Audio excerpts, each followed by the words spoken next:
तर अवघ्या काही वेळातच राज ठाकरे काय बोलणार याकडे सर्वांचं लक्ष आहे आणि काही वेळातच ते बोलतील। दरम्यान आपल्याकडे काही मनसे नेत्यांच्या प्रतिक्रिया आलेल्या आहेत, काय ते आपण जाणून घेऊया। कॉमस्कोर नुसार आता isakal.com आहे देशातील नंबर 1 ची मराठी न्यूज वेबसाईट। प्रत्येक अपडेटसाठी isakal.com ला नक्की भेट द्या।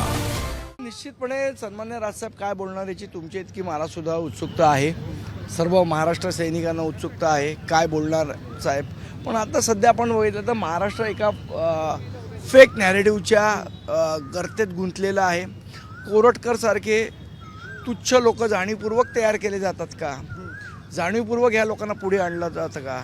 जे मूळ समस्या आहेत लोकांच्या त्या लोकांनी त्याच्यावर चर्चाच करू नये। मग शेतकऱ्यांची आत्महत्या असेल, शेतकऱ्यांची कर्जमाफी असेल, या गोष्टींवरनं लक्ष हटवण्यासाठी कोरटकर सारखे विषय जाणीवपूर्वक तयार केले जातात का? ह्याच्यापाठी काही षडयंत्र आहे का? ह्याचाही विचार महाराष्ट्र करेल। मला सांगितलं तसं ते अत्यंत स्पष्टपणे जे महाराष्ट्रातल्या जनतेच्या मनातले विचार आहेत आणि लोकांच्या मनात काय चाललंय हे त्यांच्या इतकं उत्तम कोणी ओळखत नाही। आणि त्याबद्दल त्यांना जे काही वाटतं ते कसलाही मुलाहिजा न ठेवता ते अतिशय स्पष्टपणे इथे बोलतील ही आमची सगळ्यांची अपेक्षा आहे। नक्की काय बोलतील हे ऐकण्याची मात्र उत्सुकता आम्हालाही आहे।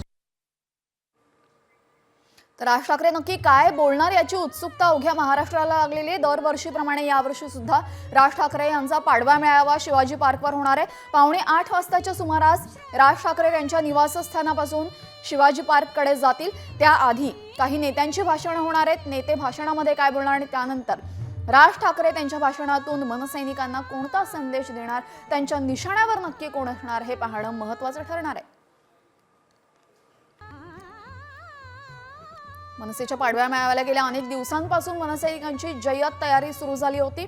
आपण पाहतोय मोठ्या प्रमाणात गर्दी शिवाजी पार्कवर झालेली आहे। आज सकाळी राज ठाकरे यांच्या कुटुंबियांनी त्यांच्या निवासस्थानी गुढीची पूजा केली, ती दृश्यही आपण पाहिली। त्यानंतर आता संध्याकाळी साधारण 7:45च्या सुमारास राज ठाकरे शिवाजी पार्ककडे रवाना होतील। शिवाजी पार्कमध्ये राज ठाकरे यांच्या निशाण्यावर आज नक्की कोण असणार, सरकारचे कान टोचणार का आणि विरोधकांना सुद्धा ते काय बोलणार याकडे सर्वांचं लक्ष आहे।